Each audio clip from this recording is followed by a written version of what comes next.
어서오세요. 저는 지방에 내려와 살게 된 지 반개월 정도 된 기혼 여성입니다. 얼마 전 저희 시댁에서 재미난 일이 하나 있었는데 사연으로 올려보면 좋을 것 같아서 찾게 되었어요.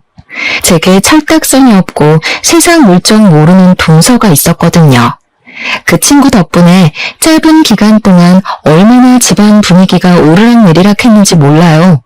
다 큰 성인에게 본때를 보여줘 본 적은 없는데 저 또한 그 친구 덕분에 저답지 않은 모습을 여러 번 드러냈었습니다.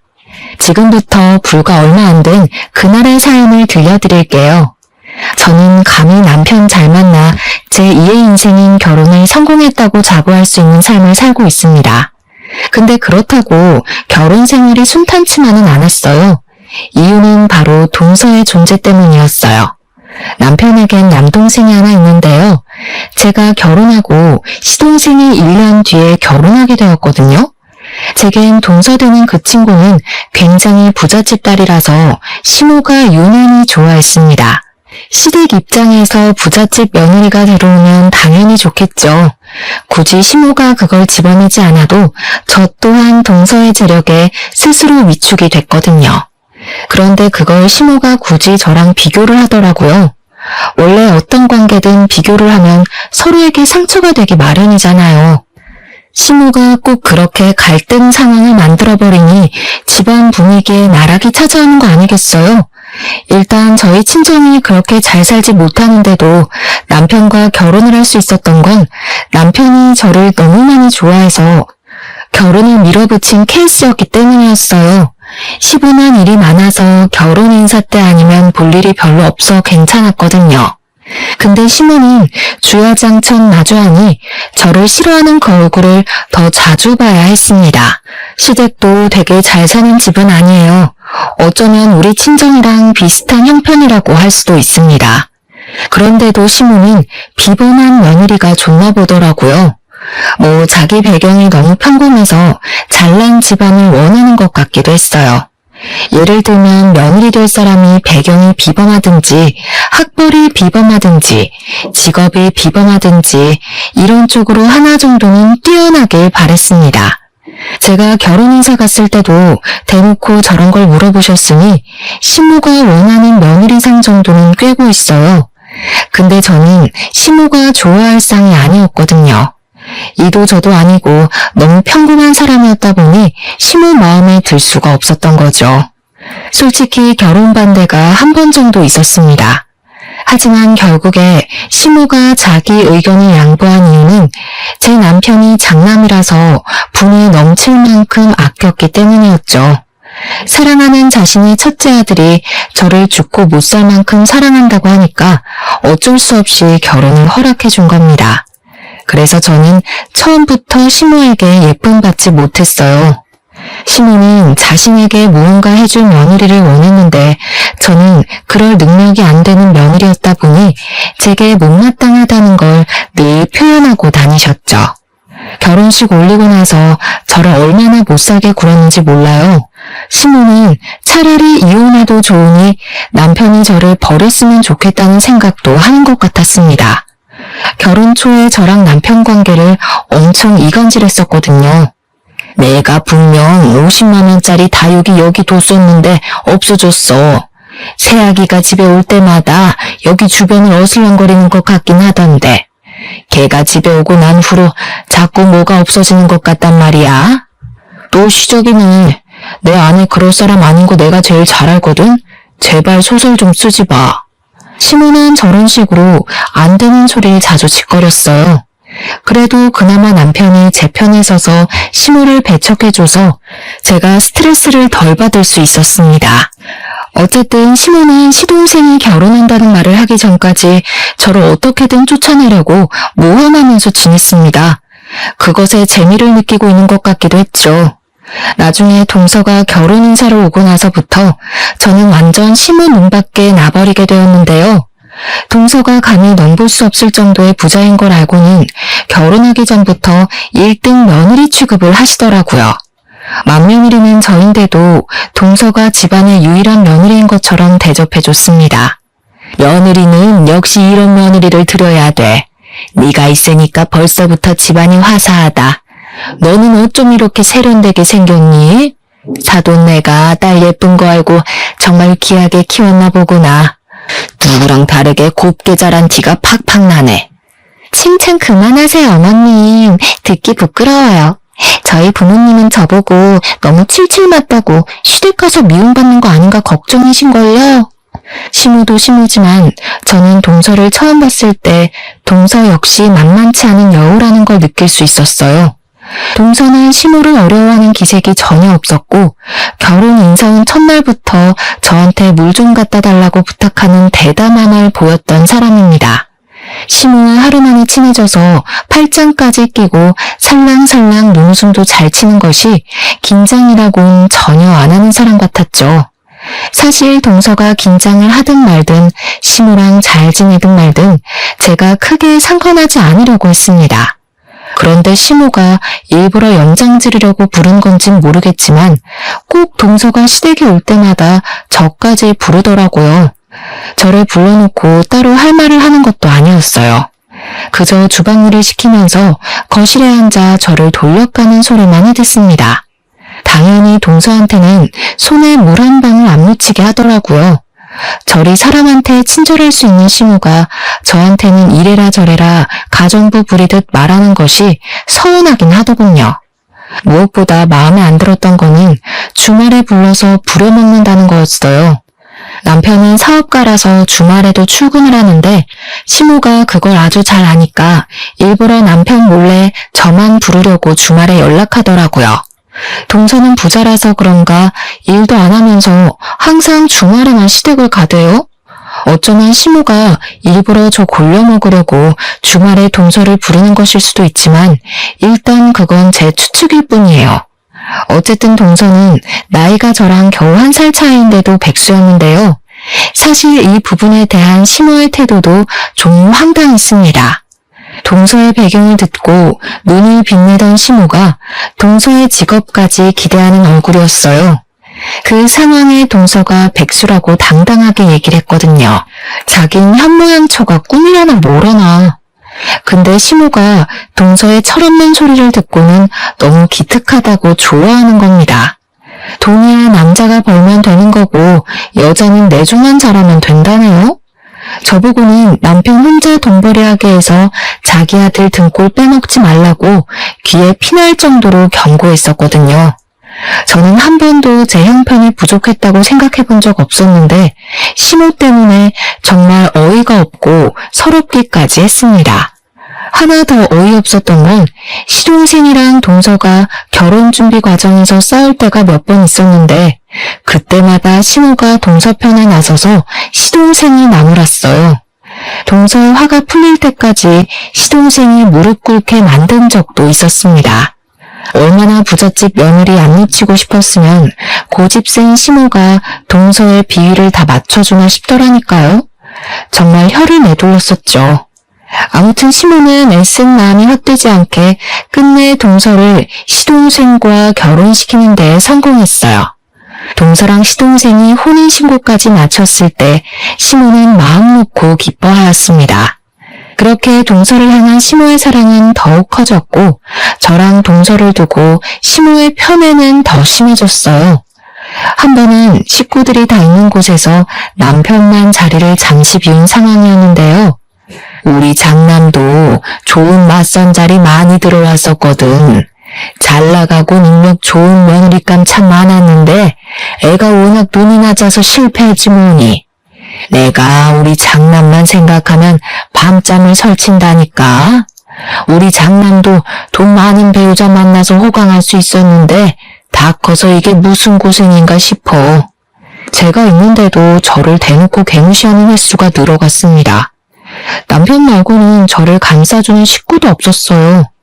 남편이 없는 시댁은 남보다도 못한 관계들이었죠. 아무튼 시무가 동서까지 있는 그 자리에서 저를 개무시했을 때 식구들은 그저 웃기만 했습니다.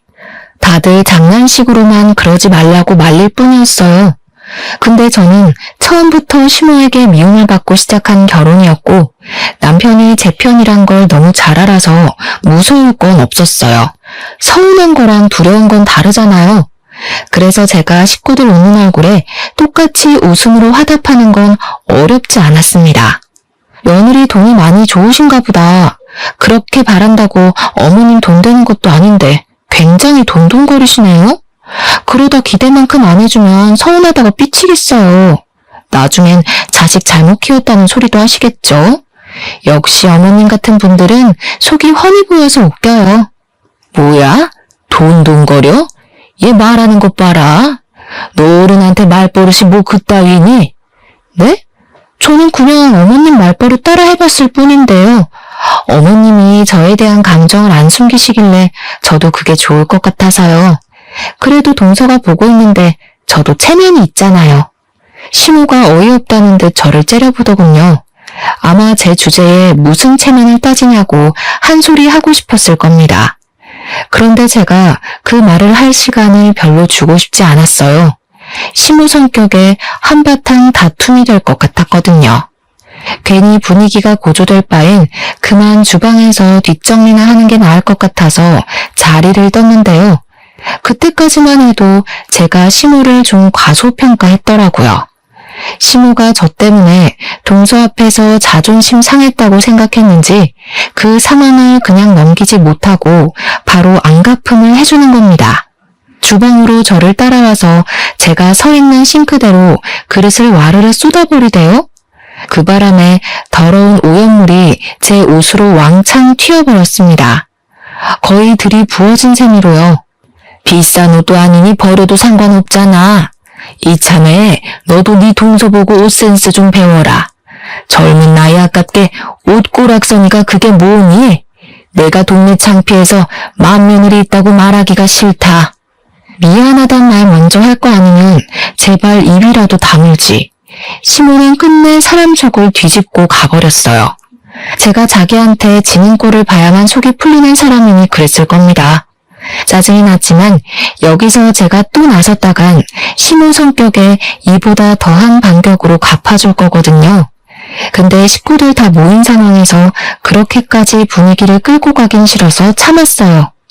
그냥 철없는 어른이니 불쌍하게 생각하자 그렇게 스스로 위안만 했죠. 저는 졸지에 많은 양의 물을 튀어 찝찝한 상태로 설거지를 해야 했습니다. 괜히 시모한테 한마디 대들었다가 저만 똥 덜 닦은 기분이 돼버렸어요. 그리고 그때 남편이 등장했죠.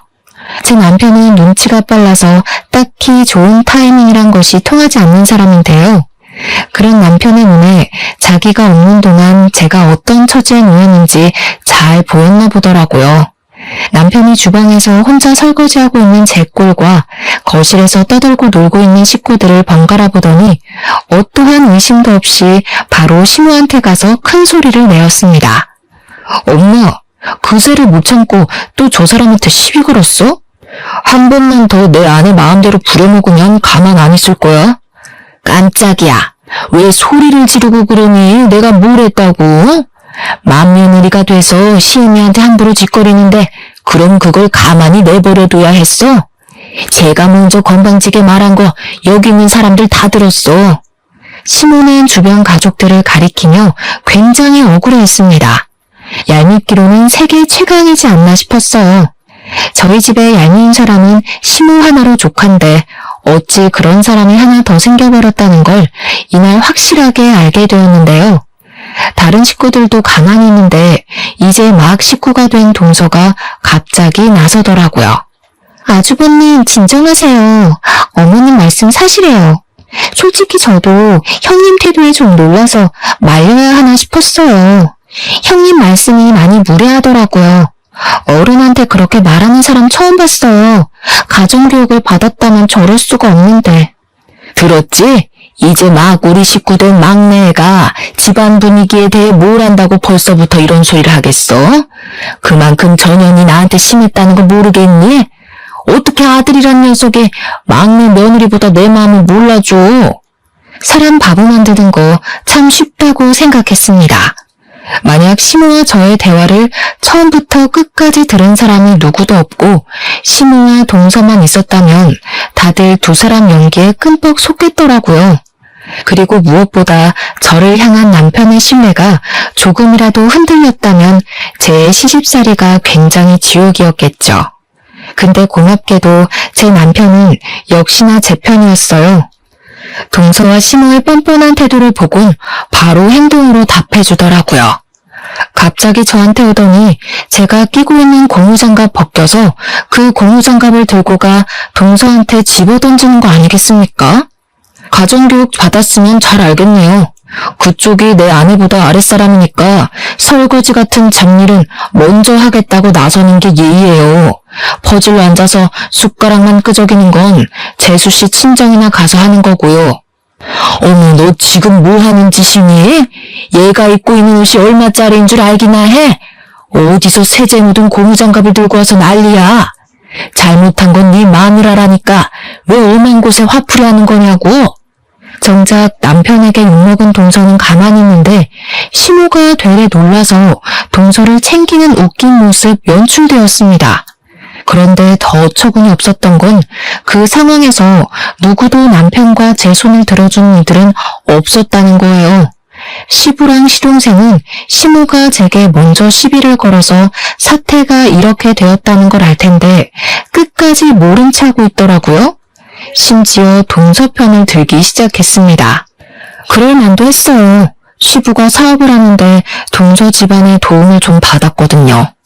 동서가 오지랖 부려서 시부 사업을 개인적으로 도와준 걸로 알고 있습니다. 그러니까 시부도 결국 남편을 나무라는 쪽을 선택해버리더군요. 게다가 시동생은 당연히 자기 마누라가 우선인 사람이라 기대를 해선 안 될 사람이었어요. 그저 여자한테 눈이 먼 사춘기 청소년으로 치부해야 했습니다. 자기 여자 함부로 대했다고 남편을 째려보기만 했거든요. 그렇게 식구들이 돈에 정신 나가서 동서를 감싸는 꼴을 보자 남편은 더 화가 났어요. 남편도 시댁 식구들의 본색을 아니까 더 저를 믿고 제 편을 들어줬던 것 같아요. 남편은 그대로 저를 데리고 집을 나가려 했습니다. 근데 그때 시모가 찢어질 듯이 고함을 내질렀어요. 야, 어디가? 상이 누가 다 치우라고? 이거 치우고 가야지. 설거지도 다 안 했잖아. 지금 안 하고 가면 다시 우리 집 못 오게 할 줄 알아. 이렇게 소리 지르는 겁니다. 남의 집 자식 때문에 자기 아들한테 그런 소리를 하다니. 남편은 시모의 말에 대답할 가치가 없다고 판단했는지 대답 대신 현관문 세게 닫아버렸어요. 그리고 제게 사과하면서 당분간 시댁 가지 말자고 명절도 제사도 챙기지 않아도 된다고 하더군요. 정말 괜찮겠어? 괜히 집안 불안만 일으키는 거 아닌가 모르겠네. 그렇게 사랑하는 막내 며느리 끼고 다 하라 그래. 제사고 명절이고 차례고 좋아하는 며느리랑 준비해야 즐겁지. 뭐하러 서로 스트레스 받을 짓을 해? 내가 괜찮다고 할 때까진 엄마 연락 무시해줘. 저보다 더 많이 화를 내주는 남편 덕분에 되게 많이 의지가 되었어요. 솔직히 남편이 아니었다면 얼마나 외로웠을 환경입니까? 내 결혼 쪽박났다고 표현하기 좋을 상황이잖아요. 저는 남편만 믿고 따르기로 했어요. 그래서 정말로 시모의 연락을 다 씹고 먼저 사과도 하지 않았죠. 그런데 역시나 시댁이란 건 남편이 천륜을 끊지 않은 이상 다시 맞닿을 수밖에 없는 인연이 아니겠습니까? 보니까 시모가 딱 그런 사람이더라고요. 아들 중에선 장남이 좋고 며느리 중에선 동서가 좋아서 둘 다 포기할 수 없는 사람이요. 그래서 제가 너무 미운 시모는 장남 때문이라도 저를 완전히 등지지 못하는 것 같았어요. 결국 우리 결혼을 허락해줬던 것처럼 이번에도 먼저 꼬리를 내리는 겁니다. 시모가 그날 다퉜던 일을 우리에게 먼저 사과해주는 덕에 저희의 냉전 관계가 마무리될 수 있었습니다. 그 뒤로 시모는 당분간 남편 때문이라도 제게 시비 거는 걸 좀 조심했어요. 저와 동서가 마주치는 일을 이전보다 잘 만들지 않았죠. 그랬더니 이젠 동서가 몸이 근질근질한가 보더라고요. 저랑 친한 것도 아니면서 어느 날부터 안부 문자를 보내대요. 별로 답장해줄 필요성을 못 느껴서 못 받은 척 그냥 씹었더니 그 뒤로는 우리 집까지 찾아오는 거 아니겠습니까? 동서는 자기가 시모를 잡고 있다는 걸 너무나도 잘 아는 여자였어요. 시댁에서 시모를 잡는 것이 실세가 될 수 있다고 생각하는 것도 같았습니다. 백수니까 심심한지 사람 골려먹을 궁리만 하나 보더라고요. 그동안은 같은 백수인 시모랑 저를 골려먹느라 재밌었겠죠. 그런데 시모가 잠깐 저 괴롭히는 걸 파업 중이라 자기는 따분한가 봐요. 느닷없이 시모의 심부름이 왔다면서 우리 집에 들이닥친 거 아니겠어요? 형님, 이런 궁상맞은 곳에 살고 계셨구나. 이러니까 어머님이 그렇게 무시하시죠. 솔직히 어머님도 별 볼 일 없는 곳에 살면서 왜 그렇게 형님을 깔보나 궁금했거든요. 근데 형님 사는 꼴 보니까 어머님이 그럴 만도 했네. 이런 데서 어떻게 살아요? 저 대사가 바로 우리 집을 처음 방문한 동서의 첫인사였습니다. 인사 멘트만 봐도 예의라고 눈꼽만큼도 없는 년이란 거 느껴지지 않나요? 동서는 우리 집을 들어오자마자 집을 둘러보더니 엄청 비웃더라고요. 당연히 기분 나빴죠. 근데 동서가 하는 모든 말은 다 기분 나쁜 것들이라 딱히 큰 타격은 없었어요. 그보다 다른 말이 좀 더 머릿속에 남았는데요. 저는 동서가 시모랑 쿵짝이 잘 맞는다고 생각했는데 아니었다는 것이 좀 의외더라고요. 동서가 그동안 자기 편하자고 시모를 이용했을 뿐이었던 걸 그날 처음 눈치챘습니다. 그것도 모르고 시모는 동서랑 대화가 너무 잘 맞는 것 같다고 동서를 엄청 어화둥둥했던 거였어요. 동서의 진짜 속마음을 알고 나서 둘 사이를 돌아보니까 참 재밌는 조합이더라고요. 그때부터 동서는 제 앞에서 시모에 대한 속마음을 굳이 숨기지 않았습니다. 저를 믿어서 그런 건 아니었고 제가 시모한테 미움받고 있는 입장이었으니 제가 아무리 무어라 짓거려도 시모가 제 말을 믿을 리 없다고 생각하는 것 같았어요. 그래서 그런가 갈수록 동서의 입술은 더 험해졌습니다. 저랑 둘만 있으면 거침없이 저와 시댁을 개무시해주더군요. 원래 그렇게 살아온 사람 같았어요. 그냥 자기보다 돈 없어 보인다 싶으면 무조건 다 창해 보더라고요. 심지어 자기 남편까지 아랫사람으로 보고 있더라니까요. 저한테 직접 얘기도 하더라고요. 자기는 시동생을 사랑해서 결혼한 게 아니라 개처럼 헌신을 잘해서라고 말이죠. 나는 내 곁에 개처럼 있어줄 사람이면 돼요. 괜히 비슷한 집안 만나서 피곤하게 며느리 노릇하고 사는 거 지겨워. 지금처럼 못난 놈들한테 돈 조금 쥐어주면 얼마나 편하게 살 수 있어요. 어머님이고 아버님이고 제 앞에서 아주 내 발로 기잖아요.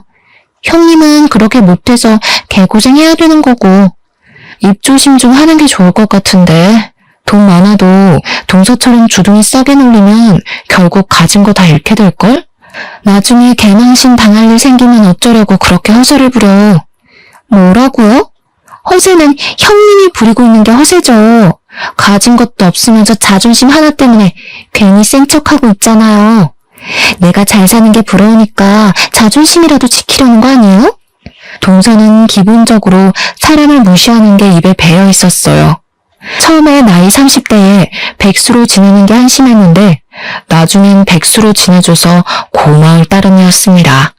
그 성격으로 다른 사람들에게 얼마나 피해가 되었겠어요. 그리고 사람들 머리 위에 서는 걸 좋아하는 것 같았는데 제가 자기한테 감정상해서 싸움을 걸어주길 바라는 것처럼 시비를 걸더라고요. 상대를 굴복시키는 것에서 재미를 느끼는 것 같기도 했습니다. 난 동서 돈보다 동서 머리통이 너무 부러워. 동서 그렇게 어린 나이 아닌데 인생 정말 편하게 사는 것 같거든. 솔직히 동서가 엄청 깡통머리라서 되게 민폐거든? 근데 동서는 주변 사람들 기분 눈치 못 채고 뻔뻔하게 밀고 나가잖아. 나 그게 너무 부럽더라.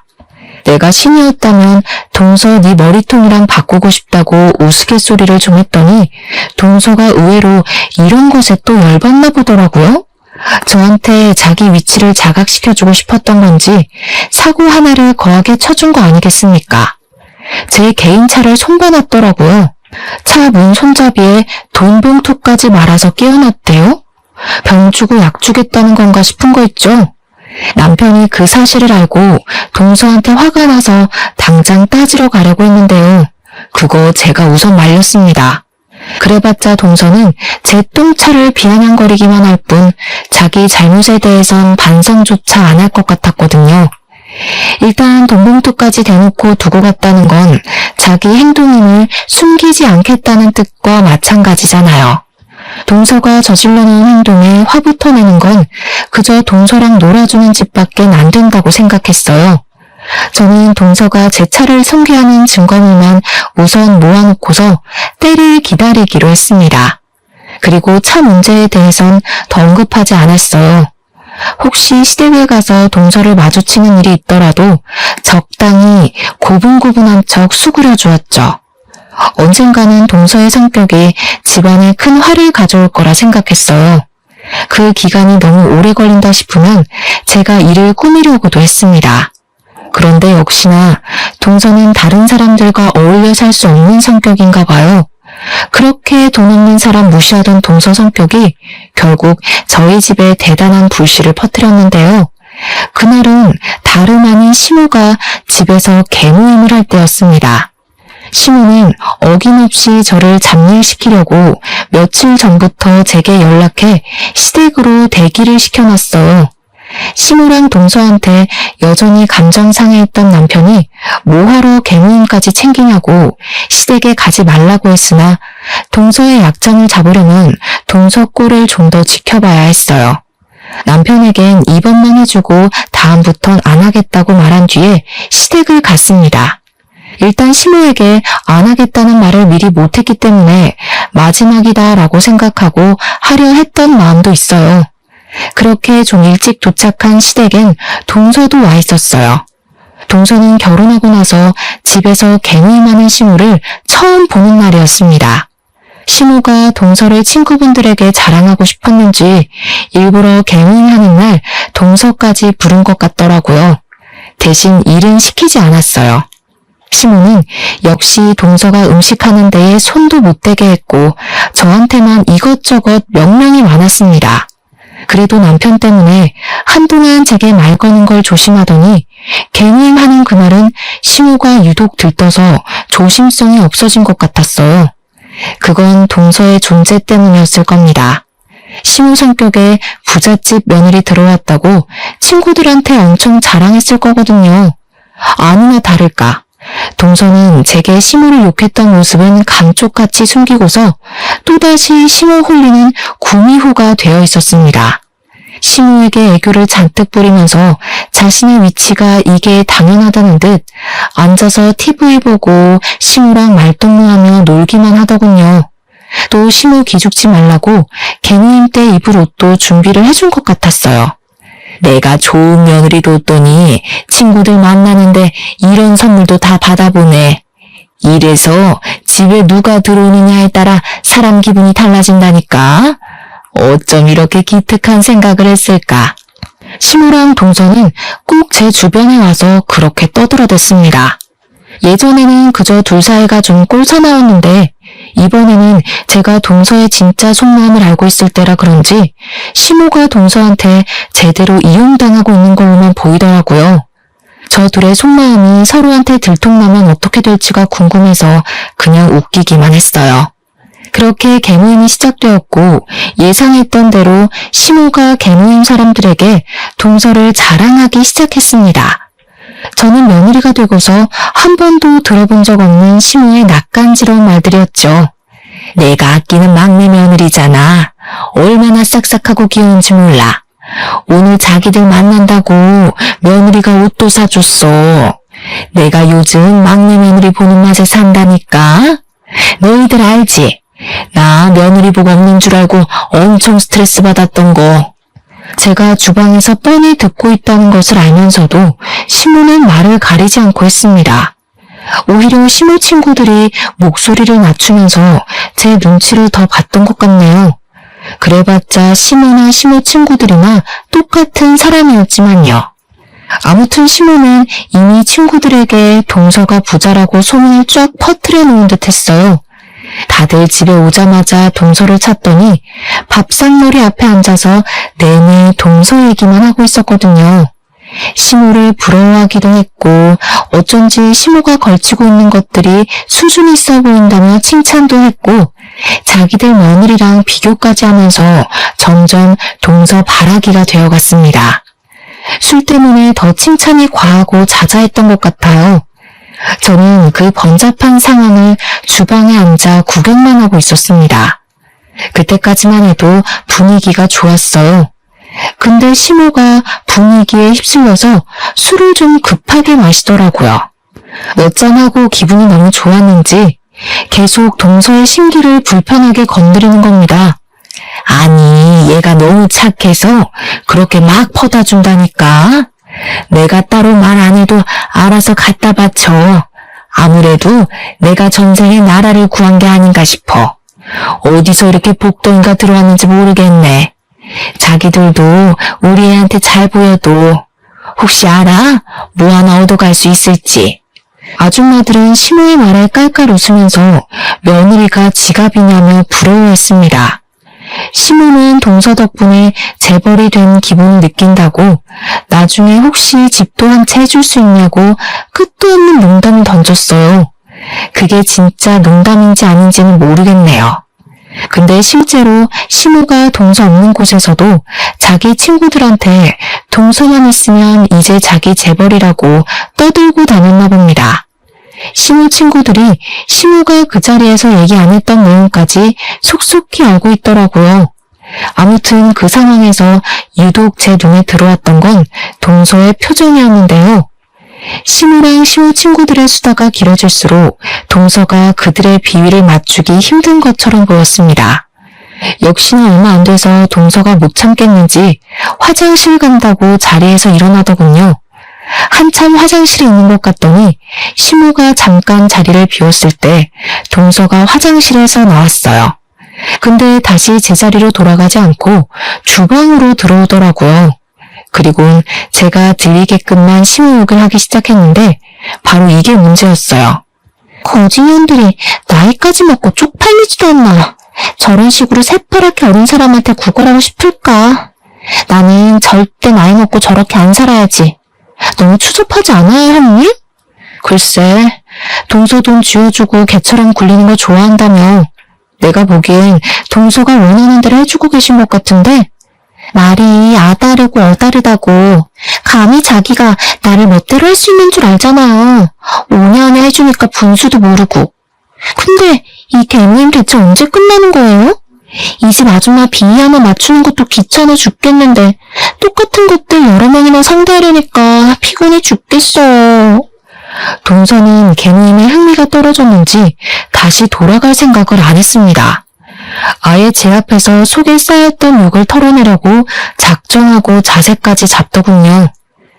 그렇게 화가 나면 어머님한테 직접 가서 말하지 왜 뒷담만 까? 동서가 말만 하면 어머님이 어른이 조심할까. 어머님이 동서 엄청 좋아하잖아. 이 형님 순수하시네. 어머님이 절 좋아하는 거겠어요? 제 돈을 좋아하는 거지. 저도 그 정도는 알아요. 그런 사람들 얼마나 많이 봤다고요. 그렇게 싸구려 냄새 풍기는 사람들은 상대해봤자 제 인생만 피곤해져서 안 건드리고 싶네요.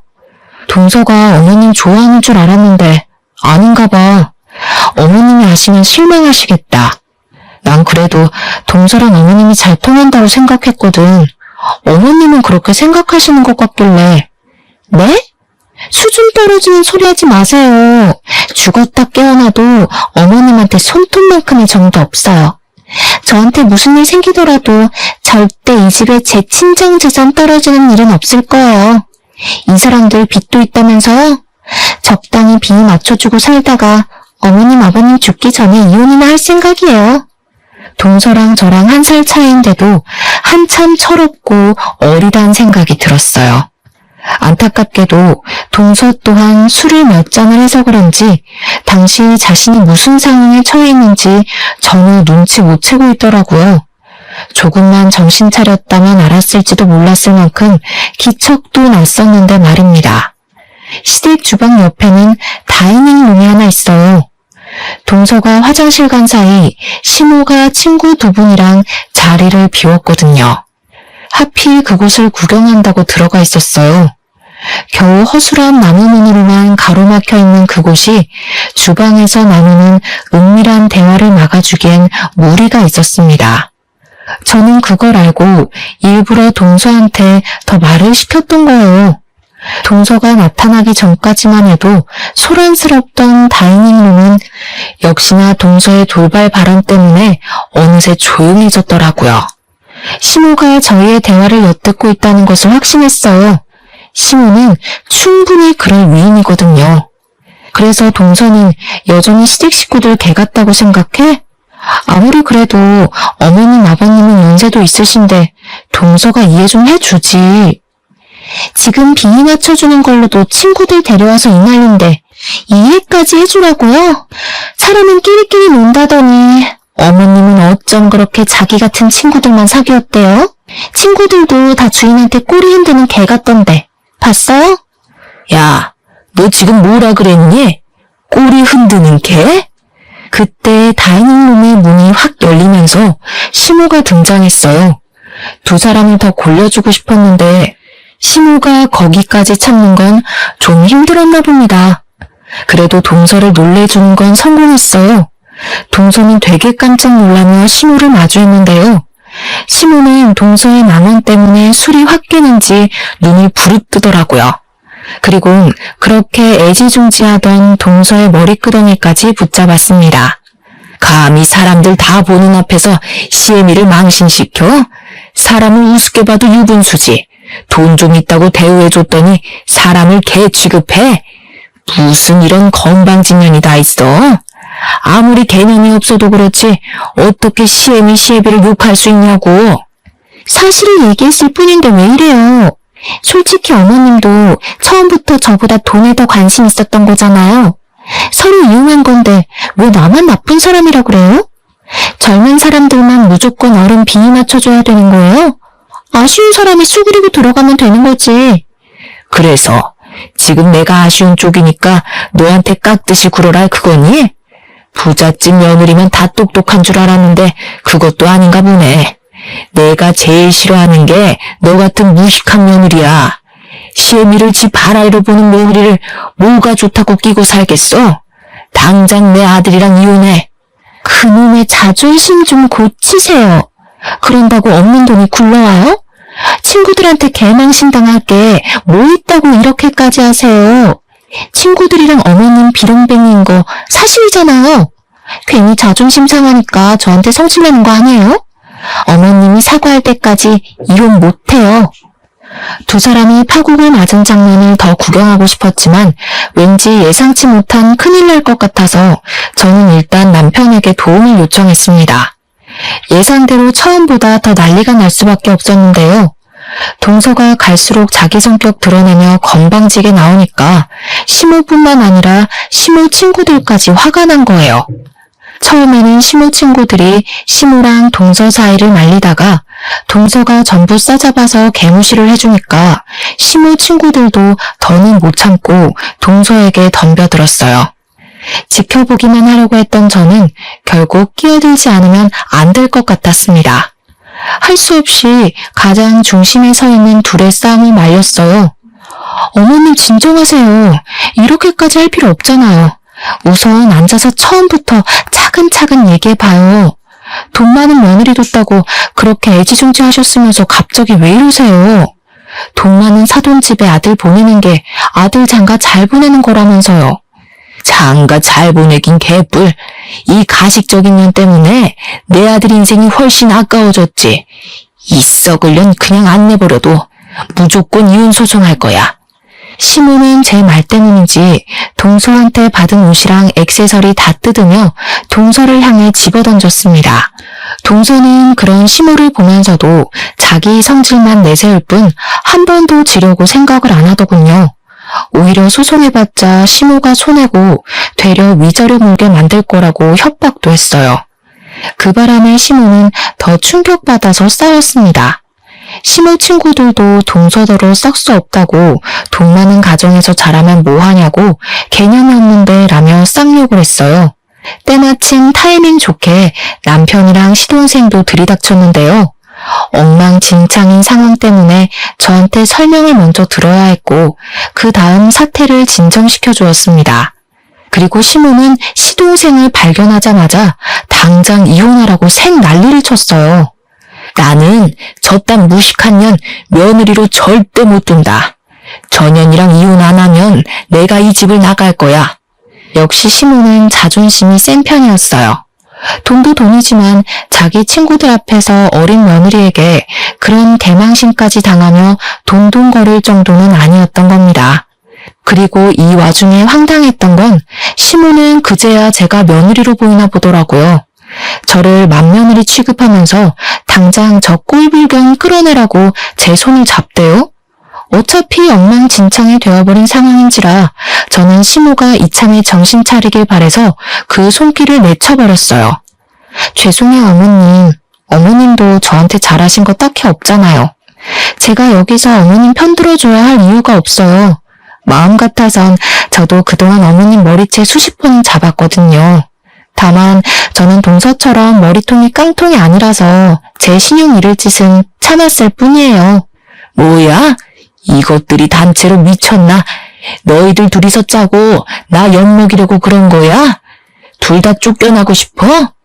동서랑 둘이서 지지고 볶든 말든 그건 제 알 바 아니고 일단 상황이 이렇게 된 김에 말씀드릴게요.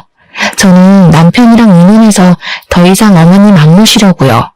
남편이 거절하면 이혼해서라도 어머니랑 인연 끊을 거예요.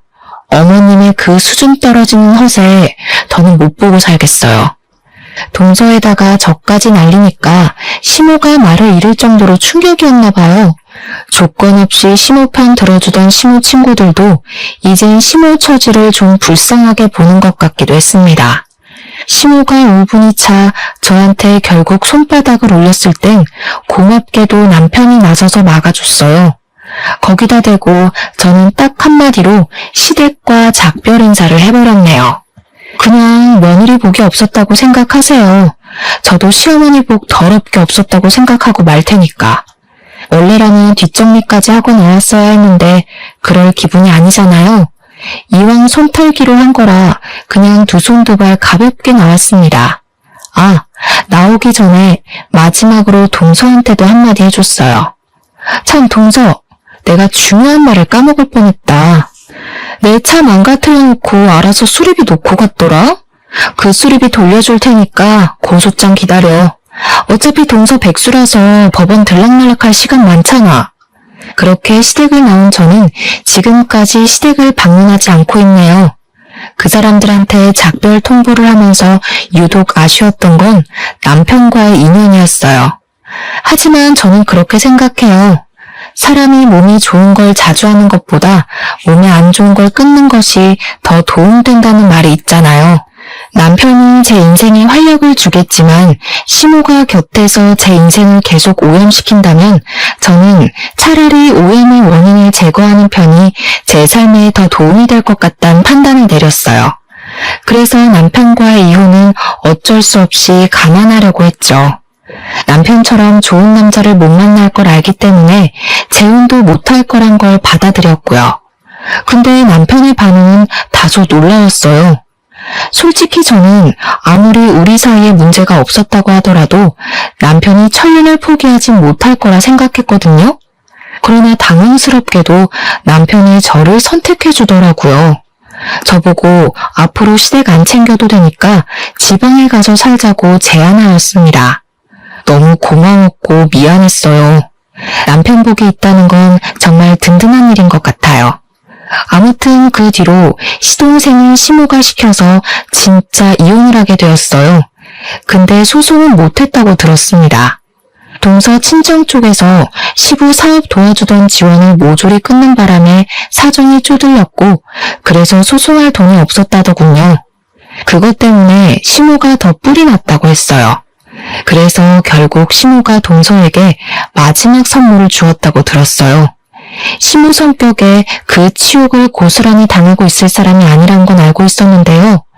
시모랑 시모 친구들이 진짜 독하고 무서운 게 동서가 금수저인 것까진 어떻게 망칠 수 없어서 동서한테 개인적으로 똑같이 치욕을 주려고 했나 보더라고요.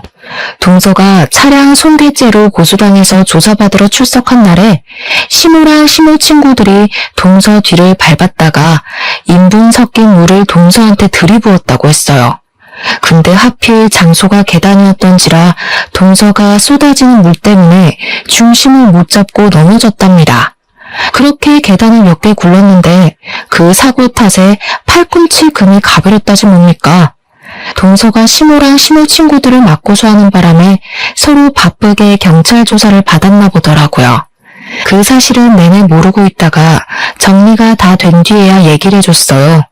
시모가 돈 좀 빌려달라고 남편한테 연락 왔었는데 남편이 시모더러 나한테 진심으로 무릎 꿇고 사과했으면 좋겠다고 했다네요. 근데 그 뒤로 시모가 남편한테 연락을 또 끊었대요. 아직은 저한테 삐쳐있는 것 같았어요. 그렇게 지방으로 온 지 반개월이 되었는데도 저는 시모한테 사과를 받지 못했습니다. 남편은 제가 괜찮다고 할 때까지 자기도 시부모님을 볼 생각 없다고 했어요. 남편 또한 시부모님의 실망스러운 모습을 많이 봤다고 하더라고요.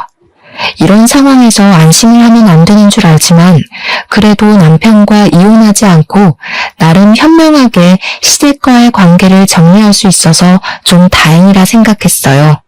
시모가 언제 정신을 차릴지는 모르겠지만 시모가 사과한다고 해도 제가 그 용서를 과연 믿을 수 있을지도 모르겠네요.